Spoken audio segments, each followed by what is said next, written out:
right now is what other individuals need to do, which is the idea that silence is violence. So many times when we don't speak up, we are allowing the abuse to continue because the abuser doesn't get consequences or is not held accountable for their actions. So I think the biggest thing, no matter, even if it's someone you're in a position where you thought you could trust, I think the biggest thing is to speak up and to demand, even if I was hearing them speak about demanding policy changes with how professional wrestlers and particularly women wrestlers are treated. So I think it's speaking up, but then also requesting policy changes is important as well.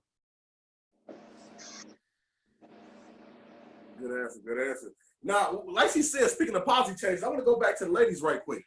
Now, have either one of you had a tryout with the WWE or NXT or anything like that, AEW as of yet?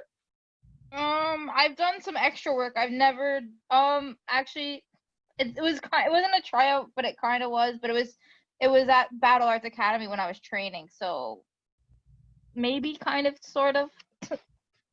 Okay. Well, where I was going with this, are you guys cool with any of the ladies currently that are on the main roster or any of the major promotions? The reason why I'm asking, do you think that if they got to that level, do you think it happens still up there, or do you think they're pretty much cleaning up because it's more of a corporate setting?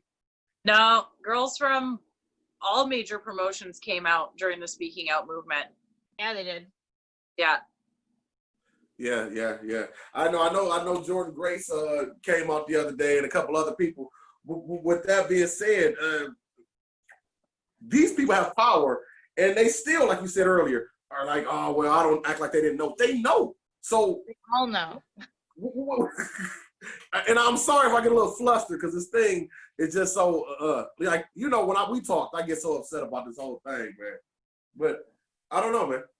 Daryl, what do you think, man? What do you think about all this, man? Yeah, I mean, you know, this is what I see. I mean, we've seen such a progression in women in wrestling, right? I mean, you know, back when I was growing up in the 80s, right? We saw one woman wrestling. It was kind of a niche thing, you know. You had the one women's match every 3 months or something like that with the Fabulous Moolah or something like that. And then, you know, in the 90s we had mostly it was, you know, the managers and things like that. And then in the 2000s we saw bra and panties matches and things like that. So now, you know, the women are getting far more time, almost as much time as the men. Still not enough, but still far more exposed. We see a lot more young girls, you know, excited about wrestling probably than ever before, and seeing the women on TV and like, hey, I want to. It's not about bra and panties matches. It's not about getting naked. It's about them actually going out there and having good matches and performing. And now we're going to have probably a new crop of women coming into the business and young girls and going, whoa. This is not, you know, I wanted to be Charlotte Flair. I didn't know I would have to, you know, to endure this just to do my dream. It's definitely crazy. But I'm glad he said that, because it makes me ask you ladies this right quick. Did all this stuff, all this shit going on, has it soured you for the business? Or are you still in love with it like you were from day one? For me, I guess because I am pregnant now. So like I just want to get back to it. Like I miss like the action, and I think the pandemic has me kind of like I miss it. I miss the community that is wrestling. So I don't know if my opinion of the business would have changed if I wasn't pregnant or the pandemic wasn't here. I don't even know if this would have actually happened without all the stuff that's been kind of going on in the world. So I guess I don't know how to answer that. Vanessa, what about you? Has it soured you? Has it changed your opinion on the business? Or do you still love it like day one, man? I mean, like, I knew this is, like, I know that this is what goes on, right? Like, I've never had a life out of wrestling. You know, getting into it when you're 15, like, I wasn't even done high school yet. All my friends are wrestlers. My partner's a wrestler. Everything I do involves wrestling. I'm hoping that going forward, this betters the business, And it's given me kind of like, I'm sure everybody saw, I was very, very vocal on Twitter in the past 2 weeks because I want to be the person going forward that girls can come to and say, this is what's happening. And I am perfectly fine with going up to a guy and being like, you need to leave right now. That's where I am I'm not trying to go anywhere anymore, right? Like, I want to wrestle around here and have fun. And wrestling is fun for the most part. The places where I wrestle, there's no issues. Like, none of my guys have been called out. None of Jesse's guys have been called out. I've never personally witnessed anything with my circle that I work with. They've all been pretty supportive. So, I mean, as far as wrestling, maybe in the United States, I might be soured to that a bit because a lot of the names that have come out, people that I've worked with over there. So a question I have, and it comes up, you know, when we have the Black Lives Matter movement that's here now, right? And then what comes up a lot is like, well, what do we want to happen? Like, what is the agenda, right? If we could have a multiple point agenda, what do we want to see? And I say the same thing here, right? What do we want to change? What can we put in place? Is it a union? Is it a governing body that says, hey, you guys are putting on a show, you got to have a women's locker room? You know, give us some thoughts as to, okay. I'm gonna jump in right quick. That sounds good. I don't know if it's gonna happen in independent wrestling, but go ahead. Y'all can answer. And like I said, I throw it out. So what's the agenda? Like, okay, we're speaking out. We want change. I mean, we're speaking out on the things that have happened, right? Or are happening. Okay, Corona's over. We all go back. If we don't have an agenda or something in place, I don't know what stops it. So is speaking out enough, or is there more that we need to see happen as far as the agenda? I think that primarily the men in the business that aren't scumbags need to stop protecting their friends or protecting what, you know, oh, well, if I don't defend this person, or if I say something, or if I could lose my spot. I think all the men and women, but mostly this is happening to women, but all the men need to just say like, okay, well, no, I'm not working. And it actually happened here with someone. Yep. All the men in the locker room got up and they went outside and they said, we're not wrestling until he's gone. And he had to leave the venue. And that needs to happen everywhere. If someone says, whether they're a male or female, I'm uncomfortable with this person being on a show, the promoter needs to either get rid of them, or the workers need to take a stand together and say, I will not work a show with them. And I've been very vocal that going forward, anyone that's been called out, I will not share a locker room with them. Like, I think what needs to happen is well, when I eventually come back, I'm gonna tell people how it is. Like, if I see something, I'm gonna call them out. Like, I'm so sick of these guys and some girls getting away with just anything because they're being brought in and they're like the main event. I'm done. So I know that with at least some of the promotions I work for, they have started to listen to me, and that was such a big improvement from what I had before. So I'm going to continue doing that. And if that gets me heat, or if I make enemies because I become more vocal, then so be it. Then it's not worth it. It's not worth my time, right? So I think they just need to start listening. Y'all heard that. Fellas in the business, start policing each other. There's a Facebook group I saw the other day. It's called Calling Creeps Out or something in the wrestling world. And that's basically what it does. It was outing people even before speaking out. So that, fellas, I'm saying it, and I'm saying it, like she said, start policing each other. Y'all are grown men. Y'all know what's right from wrong. Take a stand, flat out. Before we go ahead and get the closing on and going back to the therapist right quick, I want to ask this. I know you do, Vanessa. I'm not sure, Jesse, about you guys work for a women's wrestling promotion. You worked for one in the past, correct? Yes. I have. Now, with that being said, do you think we need more of that, just a strong woman governing body that's going to, a promotion led, that's going to, the ladies can work for that? Or do you think we still need to have that integrated situation in the ring? I mean, in the wrestling. Well, I mean, working women shows is great, but as far like speaking out is more about sexual abuse and abuse that way. But women are nasty to women, and they're awful. that needs to stop too, like big time. It has to stop. It's, it's seen as a competition, and a lot of women see it as a competition. So, oh, she's going to take my spot. Yeah. Where it should be like, I've been, Jesse and I, we weren't close. We had never talked, because the way I am, I'm very, well, Whip, you know this, I'm very quiet. I keep to myself. If I have a problem, I'll say it. And, I come off, and I'll say it, I come off as a real bitch, unless you start talking to me, right? And if you start talking to me and you're in a locker room, regardless of who you are, if you need something, like the show where Jesse and I started talking, she had a concussion and we started talking over that. And I said, well, what happened? Well, okay, who took care of you after this? Why was this done this way? Right? Like, and he actually said to me, oh, I thought you were a huge bitch. And I'll be honest too, though. Right? Like, but then I thought the same thing about her, because the way it is in wrestling, like, for some reason, we're all seen as it's a competition, right? It's like catty. It's a very catty industry, which is I've never been good with either. Like, I don't do well with women.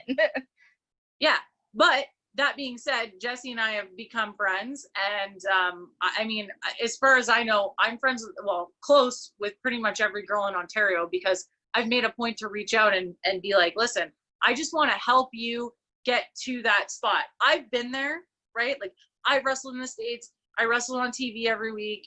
I did all these things, and I just want to help girls and guys get to the level they want to get to. And, I might not be the best wrestler ever, but I've been around and I can give advice.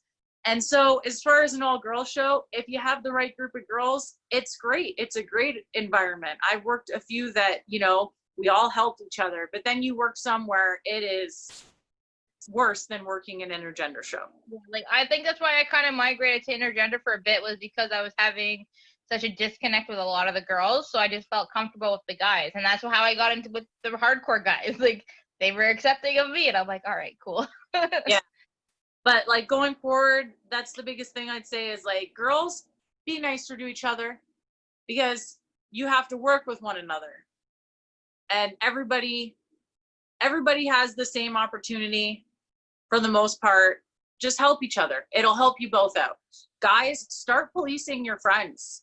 Like, you hear them talking about someone, even if they're not at a show, you hear them talking about some girl they saw on a show that they want to sleep with, and they want to shut that down. Even if it's a promoter, shut them down, because I've heard it from promoters too. And it's like, just shut them down. So I think that's what we need to do as a whole everywhere. And giving girls their own space is the big thing, but it's not always, you're not always able to do that. You're not always in a venue where you're able to have 2 locker rooms, which is understandable. But guys, if you're in a locker room with a girl, turn around when they're changing. Yeah. Or even if it's before the show, why don't you guys offer to leave the room while we're changing into our gear? That could work. Hey, why don't we go hang out by the ring, let the girls change, and then when we're done our match, we can go to the washroom and change. That's not a big deal, but make us feel comfortable. Stop making us feel like, we're just the 2 people on the show that we're the attraction match and whatever. And like she said, that's the simple steps. Because like you just said, it's times where there are only 2 women on the show. So quite obviously, people get to acting weird, and because there's only 2 women, there's 15, 16 guys on the show being creeps. So thank you for that. And y'all also heard it. Vanessa said it. Any ladies out there that want to speak out but they're scared, they can holler at Vanessa. Vanessa, like you just said, well, you can holler at me too, because I'm going to help too. But Vanessa, let them know how to get a hold of you, because you just stated if they want to talk about it and they don't feel comfortable, how can they get a hold of you? So I'm on Twitter, Queen of Horror, Sabrina Kyle. You can send me a private message. My messages are open. Instagram's the same thing, Queen of Horror, and Facebook, Sabrina Kyle. Just message, like, if you have a story you want me to post it for you, if you just need to talk to someone. I mean, I've been through a lot of shit in this business. If you want advice, if you're coming into the business and nothing's happened to you, but you want advice, you can message me, and I will message you back. So, and if you want to talk to someone else who has a lot of experience, yeah, Whip is 100% a good guy. I wouldn't be doing this podcast right now if I didn't believe that. So that's what's up. Thank you very much. No, I have a question. Well, actually, it's a 2-point. I want to hit up Dr. Newton and then the ladies with this question. What I'd like to ask is right now we've got enough men that have been accused of harassment or assault to form a new organization of men. I mean, it's that ridiculous. Can these, and then this is a question to the doctor, the men that are involved in these activities, is there a comeback for them? Can they be, do you believe they can be rehabilitated? I mean, because it's gonna, if a man is involved in these activities, can they be helped, or is this a write-off? That's a question to the doctor. I think to the ladies, I would ask the same, can they come back? But I want to hit the doctor first. Yeah, most definitely. We're not born to be sexist. It's a learned behavior. It's a behavior that children and within family structures is reinforced, and then you move into the world of work and it gets further reinforced. So definitely there is help for individuals who are perpetrators of sexism and discrimination. But the individual, you have to look at the level of change, like how open is the individual to address the wrongness of the behavior. And so that's where things such as therapy, counseling, but then also sometimes people don't change until they feel consequences. So that's where consequences from these like wrestling associations can help that person to realize the need for the change. So yeah, I don't think it's a total write-off. I think there is room for people to heal.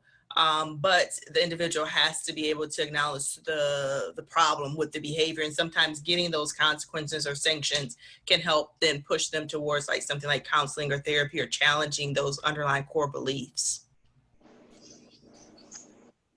And then to Jessica and Vanessa, what are your thoughts about these guys? We're talking about 40 plus guys now, right? Coming back into the business. Well, that really depends on them. Like, if they see what they did is wrong and they want to fix it and they get the help, then maybe.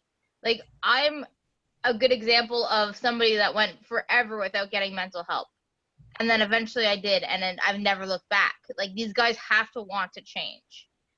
I think, like, they have, like, I feel like they have to accept what they did is wrong. Like, I feel like a lot of these guys right now are sitting there being like, I did nothing wrong. Like, they're still convinced that what it is they've done is totally normal and okay, and we're just overreacting. That has to change. That's for me. As far as, people who have been sending unsolicited pictures or messaging and stuff like that, I feel like if they want to get help and they want to come back into the business, that's one thing. If someone has assaulted someone or raped them and essentially ruined their lives, especially if there's someone in the business or a fan, that person, regardless of if, they get help, which is great if they want to get help, I don't think there's a place for them in the business after that. And that's, personally, that I don't want to share a locker room with a rapist. Yeah. Regardless of if they have done the work that they need to do, because you know what, a lot of these girls that have come forward have quit wrestling because of these men, and it's destroyed their lives. So I mean, I don't want to sound like this horrible person, but why should they be able to go get help and then come back to a business that these women literally, they have PTSD and they can't come back. Like, they just can't even stomach being in a ring anymore. And these guys can go get help. And, but I've been very vocal about that. I mean, there was a convicted rapist in Ontario and he tried to come back, and I put my foot down and was like, I will not share a locker room with him. When I tell you this, Vanessa, I want you to know I really mean it. I'm so proud of you right now. Wow, thank you. Like I said, I met you as a young lady, a young worker. You're very strong right now, and I'm liking what you're saying, okay? I just want you to know that I'm very proud of you. And I'm in total agreement. Like she said, if they done did some stuff where they done raped somebody and all that, they really need to be locked. Their asses need to be locked up. They need to be gone. Like, not back in the business. There's no coming back from that. So they need to be out of here. That, like we said earlier, they need to police the business, but for real, because you got to get all these terrible people out of there. We'll never have any change if we don't start cleaning it up for real. Because the promoters ain't going to do it. They're about money. Some of them, I say they're bad people, but a promoter wrestling is carny. That's what it is. Oh It's yeah, about dollars. everybody Carney, right? You know what I'm saying? Wrestling is carny, so they care about dollars. So it takes the boys in the locker room to stop the old boys network, stop all the old school ribbon that they thought was cool, all that weird shit, and cut it out right now. You know, and that's what it is, man, going forward. But Yeah. before we get out of here, I do want to say one more thing, that some of these people that have come forward have been fans. So it's not just happening to female workers or male workers.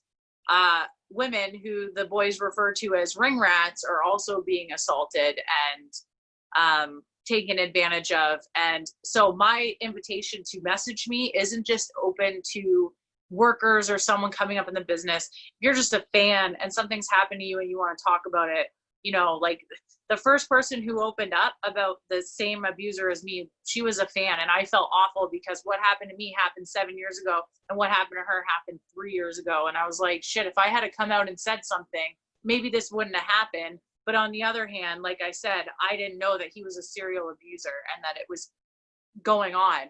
And so I feel like these fans are really vulnerable because they come to a show, and a lot of times girls come to a show and they're, you know, they're looking to hook up with a wrestler, or they're looking whatever. But like I said, as soon as someone is not comfortable and they say no, it doesn't matter why they came to the show. It doesn't matter why. If somebody says no, it means no. And I think that's something that these guys have to just really understand, that even these fans, like, they're being taken advantage of. And then, you know, sleeping with 2, 3, 4 of these fans a night and then bragging about it to the guys in the back.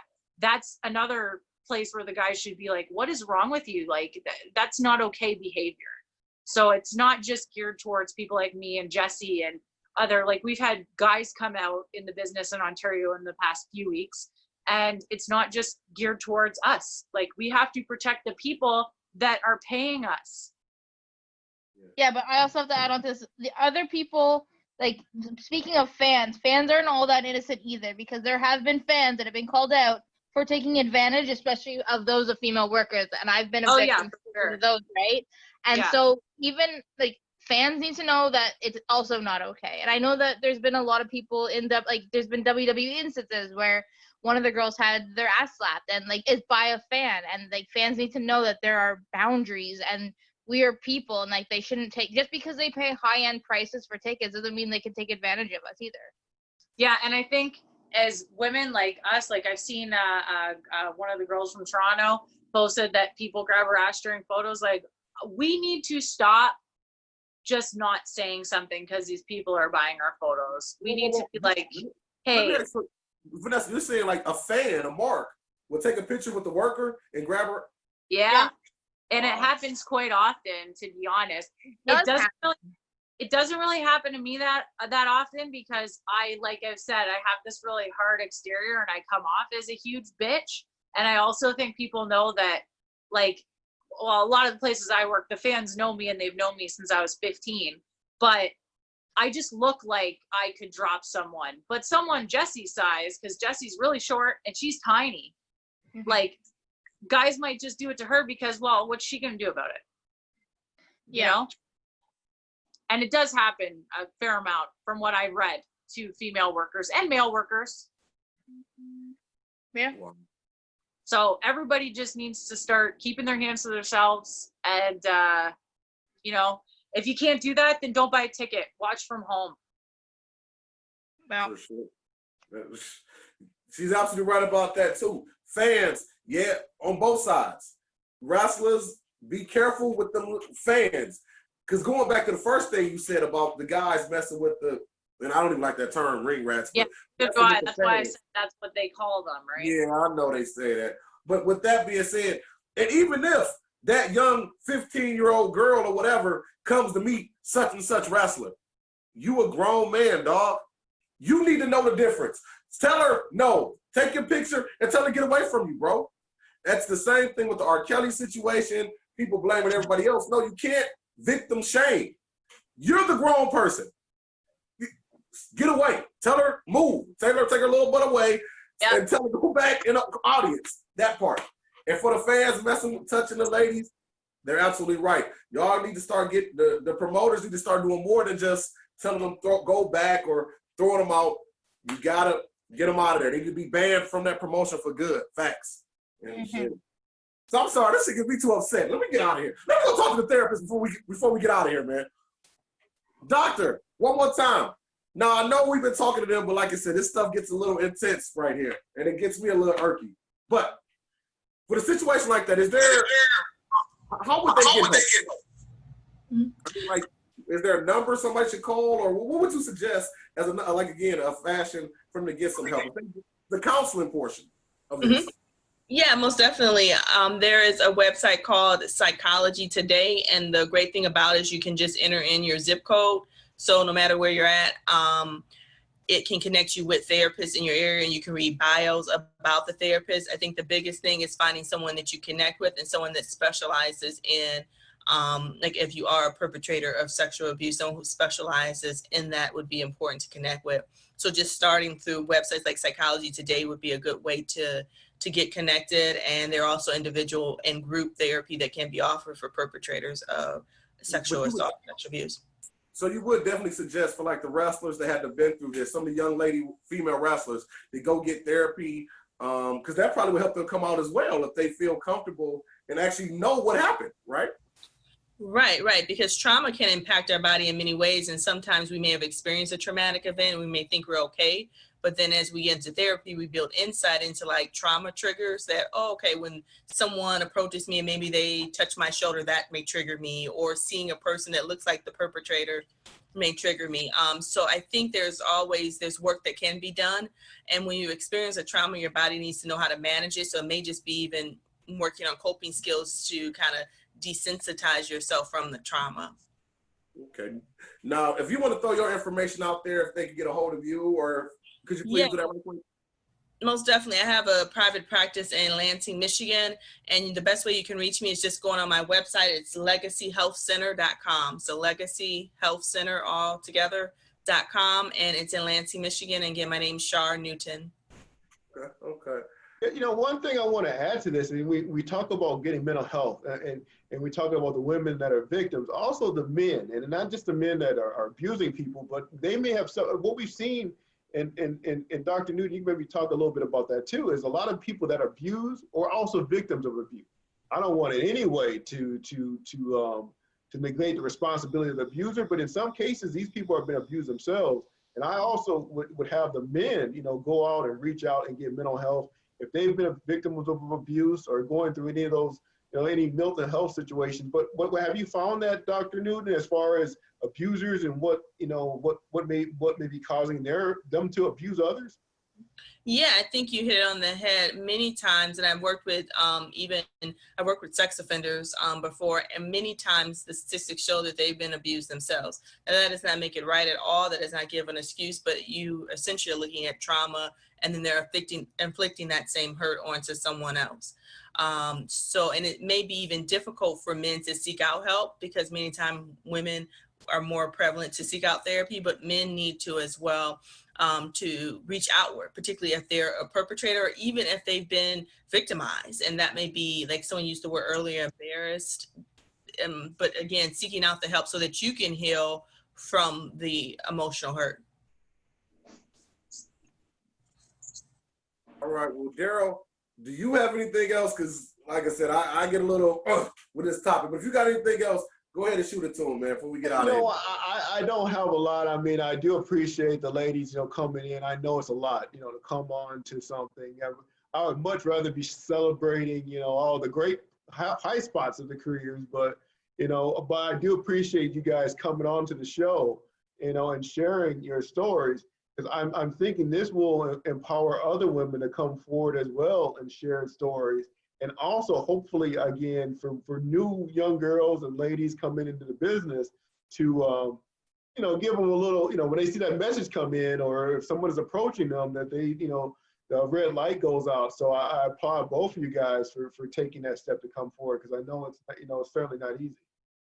Same here. Thank y'all ladies for coming on. I hope y'all I'm glad y'all were able to tell y'all story and help us out. And when we got y'all back on here, we're going to be talking about some good stuff in the business. You understand what we're talking about? She gonna have already had her baby. She gonna be the champ. Your child gonna be a wrestler. Vanessa, you already know you gonna win a world title somewhere. So next time y'all come on, we gonna be talking about some happy stuff. Don't even worry about that. But with that being said, it's time to close out the show. And what we do for the closeout, we got something called Ring the Bell. We give you 60 seconds to talk about anything. You can just inspire. You can throw out some promotional stuff, say buy your t-shirt.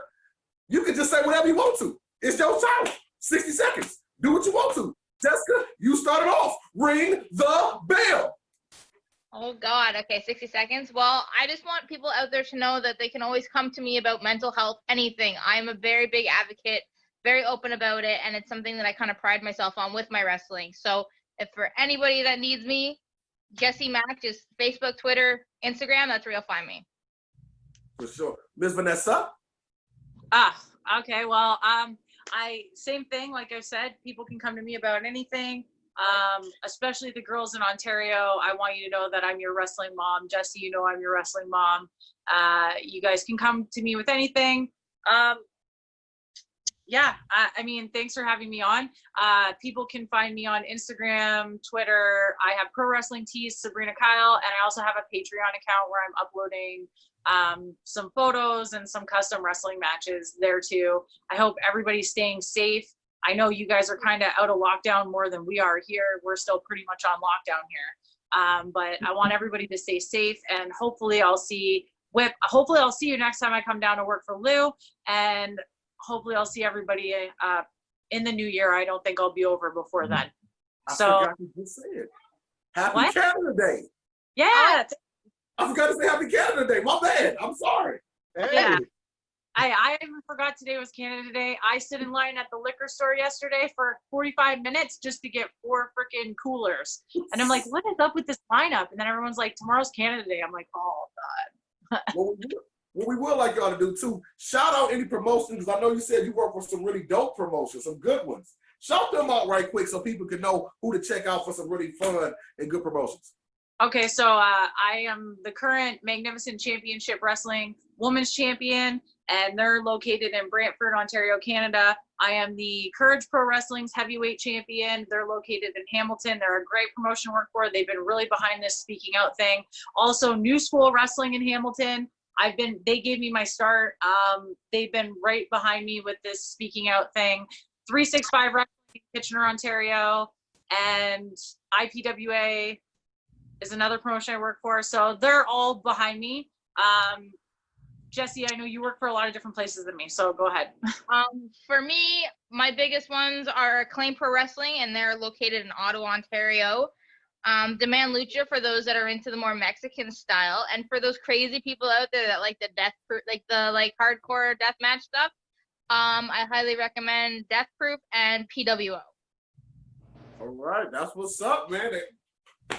That's all I needed. I'm good right now. Daryl, you want to throw it to Sharmika, thank her again? Well, she's got to ring the bell. She can't leave here without ringing the bell. We gonna make the doctor ring the bell? You make her ring the All bell. right. Well, Sharmika, you heard what it is. You got 60 seconds. You a wrestler right now. I need you to ring the bell.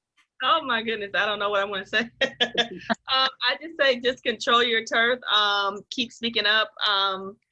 Vanessa and Jessica most definitely keep speaking up into other women who have been impacted by this. And again, I'm with Legacy Mental Health in Lansing, Michigan. I just thank you guys for the opportunity. All right, thank you very much. Well, Daryl, another great show, man. Like I said, we needed this because we had to touch on what was going on, man. This was a great episode. Guys, you know what to do. You can check this episode out on Anchor. Just put in the Whip Show Podcast, iHeartRadio, Spotify, Apple, Google, all that stuff. Wherever you listen to podcasts at, you go on YouTube. Listen to it. Just put the Whip Show Podcast. Follow us on Instagram at The Whip Show Podcast. You got any questions? Because you heard, they'll still take them. You can email them directly or you email us at thewhipshowpodcast@gmail.com. But I am Deshaun Whip Dog Whipple and Devastating Daryl Pace. And we will see you next time on the Wrestling Heroes and Insiders Podcast, a.k.a. The Whip Show. See you next time, y'all.